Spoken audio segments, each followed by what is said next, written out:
What is up, y'all? My name is Rob Donaldson, and welcome back to another edition of Rob's Best Bets. And in this episode, we are once again talking about college football here in Week 5. And for the first week of the entire college football season, we dipped our toe into the red.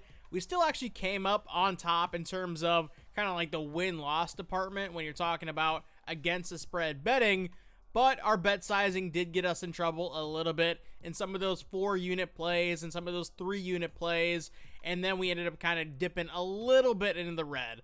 Obviously, we are still way up on the college football season. And when you are looking at Week 5 here, I think we have a fantastic slate to make a bunch of money. And when you are looking at just the games in general, obviously, Alabama, Georgia, Penn State, Oregon, you guys might be a little bit disappointed in terms of me not having a crazy amount of bets in those kind of bigger, high-profile games, but we still have bets in a lot of really fun games, as well as some off-the-radar games, and I'm excited to go ahead and jump into those picks here. But first, I do want to take a second to shout out today's sponsor, Underdog Fantasy. And if you haven't already signed up using promo code ROBDFB, I highly recommend you guys do so. And if you guys haven't already checked out this new show that I'm doing with Colby Dant over on the College Experience for DFS, kind of pertaining to Underdog as well, make sure you guys are going over to that channel, link in the description below, and there will be more kind of player angles included in that weekly video as well. But with all that being said, y'all, let's go ahead and jump right into these picks. All right, first up, we are taking a look here at Friday, and we have a couple really fun games here on Friday. The first being between TCU and Arizona State. And when you are looking at this matchup here and just our trends of betting against Arizona State, whether it was against Mississippi State or last week when we had Baylor, we've kind of done a 1-1 split when betting against Arizona State this season. And once again, I feel like we have a good opportunity to take the other team in TCU because I think TCU is surprisingly falling well below the radar. I know they obviously have high-profile wins at UNC in primetime and then last week over SMU, but still, I feel like we're getting a bargain value on them. And getting 2.5 points, I say we take them for 2 units for our first bet here in Week 5. For pick number 2, we are staying on Friday, and we are looking at a game here between Houston and Oregon State. And Houston just kind of feels like a different team this year under Willie Fritz. Not only do they have that quarterback situation figured out for the first time in his tenure at the program, but they also have a really legitimate-looking defense and a lot of weapons on the perimeter and in the ground game. And Oregon State on the other side, I get it. You know, there were some things that I really liked about them in terms of portal additions, what they were able to retain last season, but it has not come to fruition. They have looked really, really bad, and I get it. This is a hefty number to lay, but I'm actually totally fine laying it here. So let's go ahead and lay the 11.5 points here with the Cougars for 2 units for our second bet here in Week 5. For pick number 3, we are hopping over to the noon Eastern time slate on Saturday, and we're kicking it off with a game in the Big 12 between the Cincinnati Bearcats and the Kansas Jayhawks. And the Kansas Jayhawks have been one of our darlings in the early going because, yes, they lay some heavy lines because of the points that their offense can put up, but hey, they are covering them, and they are really paying dividends in terms of showing that support in the early goings. And Kansas in this matchup, going up against Cincinnati. Cincinnati does have a good defense, and sometimes I don't like betting against Satterfield in these types of situations, but Kansas just kind of feels another class up in comparison to Cincinnati, and I really do question whether or not Cincinnati's offense is even good enough to put up 20 points in this game. So let's go ahead and lay the 6 points here with the Jayhawks for 2 units for our third bet here in Week 5.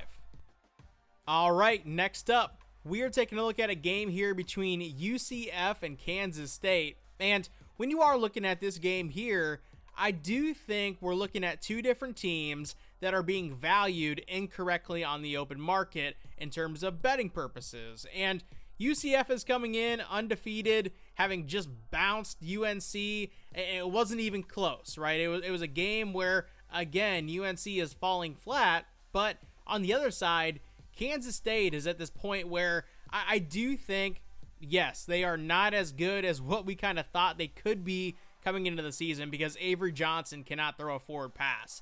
Now, at the same time, I think when you are coming off of a game or a few games in a row where that has been a prevalent issue, there is a good game plan fix that can be had where it's just, hey, let's get the ground game involved. Let's try to control the total snaps taken in this game. And at a 5.5 type number, I think a lot of people are going to love UCF, but this is where I think you just play the market and say, hey, Kansas State is a 5.5 point favorite for a reason.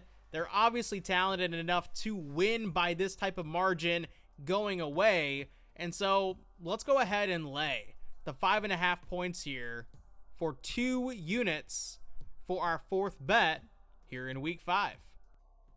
For pick number 5, we are heading out to Fayetteville, Arkansas, where we have Notre Dame taking on the Razorbacks. And Arkansas absolutely blew it last time out against Memphis, where they were in control. They could have winded down that game, another score, or even not even having to score another point, but rather just control the ball, and they're home free. But Memphis stole one late at the buzzer, and now it's a question of, hey, is Sam Pittman potentially done as the head coach of Arkansas football? And although I think the season trajectory is aiming to that point, I do think in the standalone game, one, I think Arkansas is a better offense when you are looking at this matchup here. It's pretty crazy to say, but I do think that Notre Dame with CJ Carr have a lot to fix heading into the future weeks to come. And in this type of ruckus environment, even coming off of a loss at Memphis,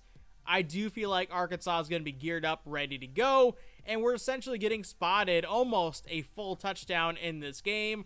The line opened up at +7. It's now gone down to +6, but I still like backing the Razorbacks at this number. So let's go ahead and take the 6 points here with the Razorbacks for 3 units for our fifth bet here in week 5. For pick number 6, we are heading out to Pittsburgh, where we have a matchup here between Louisville and Pitt. And Pitt is coming off that game in the backyard brawl where, yeah, they had enough offense to win the game, but not really enough defense. And notably, I mentioned the defense aspect of that because West Virginia has a terrible offense, and they still got into the 30s. And for me, that is extremely telling. And on the other side, I did feel like Louisville found it offensively last week in sort of a tune-up style of game. And because of that, I think that both offenses are kind of geared up, ready to go here. And I also think that Pitt's defense in particular is going to give us a nice leg up to have inherent points being scored. And with a total like 55.5, yeah, it's a pretty high total, but I think it's pretty high for a reason. So let's go ahead and take this over of 55.5 points for 3 units here in week 5. All right, next up, we are taking a look at a Big Ten matchup, this time between Rutgers and Minnesota. And when you watch Rutgers this season, something is very, very obvious in the sense that they can move the ball offensively. I don't know what kind of kicked into Ethan Kaliak-Manis, but he isn't the best quarterback in the world. I'll just kind of put that out there. But he's on point, he's on time, and he's athletic enough to be a headache for nearly any defense he goes up against. And in this matchup here with Minnesota, I just really haven't been impressed with Minnesota in a lot of different facets. And I do think there's a chance that Minnesota could muck up this game and present a lot of different issues to an offense that has been humming in the kind of the early goings here. But at the same time, 5.5 points, that's a buffer that I want a part of. So let's go ahead and take Rutgers, getting the 5.5 points here for 2 units here in week 5. All right, next up, we are heading out to the MAC, where we have a game here in the state of Michigan that does mean a lot. And also, when you are looking at the scope of the season, Central Michigan is a team that I think has already picked up a big win on the road against San Jose State. And Eastern Michigan, although they did look impressive last week against Louisiana, they're still looking to kind of fully pull themselves off the mat. And for that reason, over the last 2 weeks here, I think we're seeing lines with Eastern Michigan that aren't indicative of how talented they actually are. And that's a perfect buy spot, especially when you're talking about the betting front. And yeah, Eastern Michigan getting 6.5 points in this matchup. I think there's a legitimate argument that they are the better team in this game in general. So let's go ahead and take the 6.5 points here for 4 units here in week 5. All right, next up, we are taking a look at another off the radar matchup here between Georgia Southern and James Madison. And when you are looking at this game, James Madison is a team that I think really proved themselves last week against Liberty, where they showed up, they showed out in the second half in particular, and I think this is an offense that in terms of the G5 is right up there with anybody. And in this game on the other side, Georgia Southern is a team that I actually think has been impressive, and outside of their California road trip where they were playing Fresno and then USC and sort of this back-to-back weird travel spot, I actually do think that Georgia Southern's offense is very impressive. And in this game, we're only seeing a total of 53.5. I actually think both offenses are going to be competitive in this game, and either offense, I think, in just on their own, could score in the 40s on any given game day. So let's go ahead and take the over 53.5 points for 2 units here in week 5. All right, next up, we are talking about a game that I'm actually going to be in attendance for, and that is Iowa taking on Indiana inside Kinnick Stadium in Iowa City. And man, oh man, this is a big game because obviously the narrative that surrounds Kinnick is that a lot of ranked teams go in here and a lot of ranked teams end up taking that loss. And Indiana on the other side is an offense right now that looks kind of on that juggernaut type of status coming off their blowout win over Illinois. And for those sorts of reasons, I ask you to think about why this line is sitting squarely on a touchdown. I don't necessarily think that Iowa is Illinois in terms of the longevity of the season. Certainly, Iowa could end up in a better position than Illinois at the very end, but in a one-game-off scenario where Iowa just turned out their best offensive outing of the season in New Jersey against Rutgers and is coming off of a second half where their defense really kind of rose to the surface. Again, we have to trust what we know about Phil Parker, teams that go into Kinnick, and also just kind of what this line I think is showing us in terms of the indication of how this game plays out. And for all those reasons, I say we go ahead and take the Hawkeyes, getting the 7 points here for 4 units here in week 5. All right, next up, we are taking a look at another really fun Big Ten matchup here between Ohio State and Washington inside Husky Stadium. And my goodness, y'all, Washington is a very weird program because obviously they had the Jake Browning years where everything was awesome. It felt like that program was moving on its way up, and then it kind of fell into a pit of mediocrity for a while. And then obviously Michael Penix comes back into the fold, and all of a sudden Washington is once again hitting those highs of highs, only to fall again into kind of this like little mediocrity pocket. But now, once again, it seemingly feels like they have found a quarterback in DeMond Williams who is so exciting, so electric, and just honestly a guy that I think you can put your program on the back of and say, hey, let's go out and win this game any means necessary. And in this game in particular, against a true freshman QB in Julian Sayin, making his first ever road start, going over several time zones, going into Husky Stadium, taking on a good Washington team with a legitimate quarterback.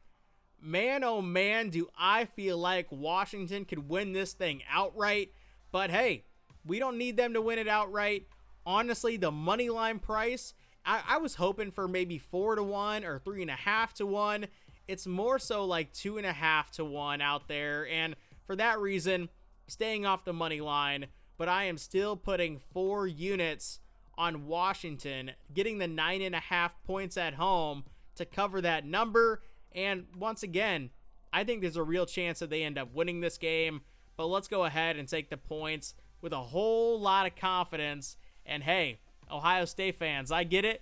You might be good, but Washington this weekend, I feel like they have your number.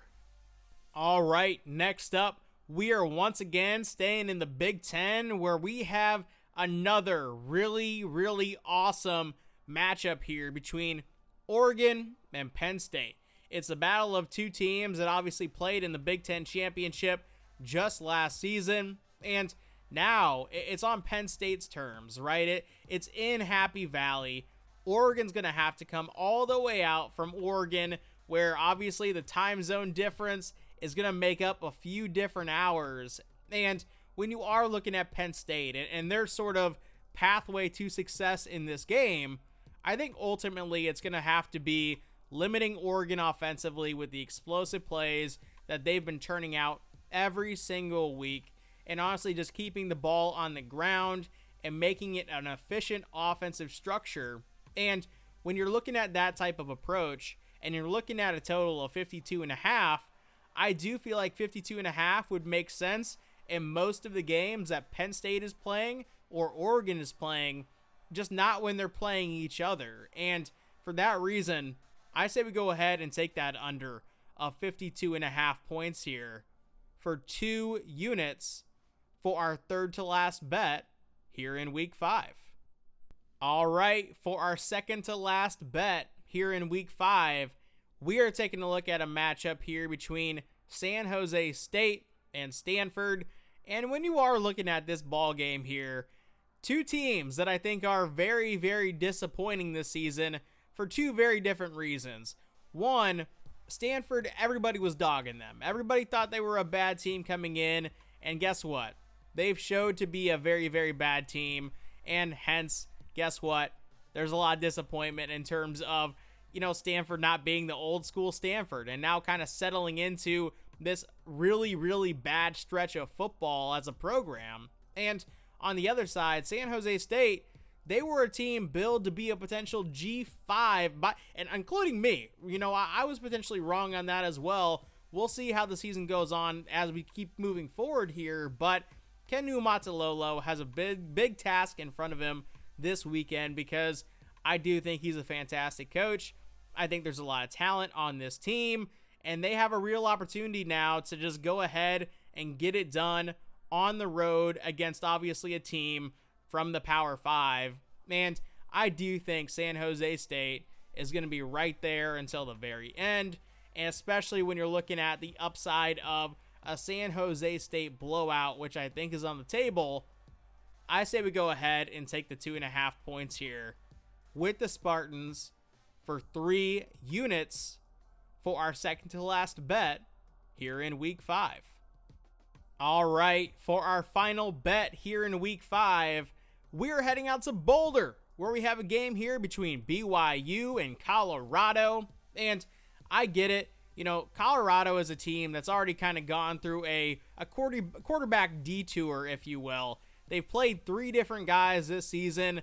They haven't found a lot of success with either guy, but clear and far away, Caden Salter is the better quarterback of the 3. And I don't know why Deion Sanders decided he wanted to pretend that was not the case, but I am glad that experiment is over, because now I think we're actually getting a little bit of value in backing the Buffs over the next couple games, because Caden Salter is a good player. And when he is right, I think he's one of the better quarterbacks actually in the Big 12 this season, which just makes this all the more hilarious. And BYU, obviously, I don't think the elevation is going to be a massive factor here, but when you do have a guy like a Caden Salter running around, throwing the ball downfield, and kind of moving and making those throws from the far hash where the defense is going to have to follow, heck, I think any team, let alone, minding the elevation, any team is going to have that kind of struggle with keeping up the pace and keeping up with that type of player. And we are getting 6.5 points here with the Buffs. I say we go ahead and take them for 4 units for our final bet here in week 5.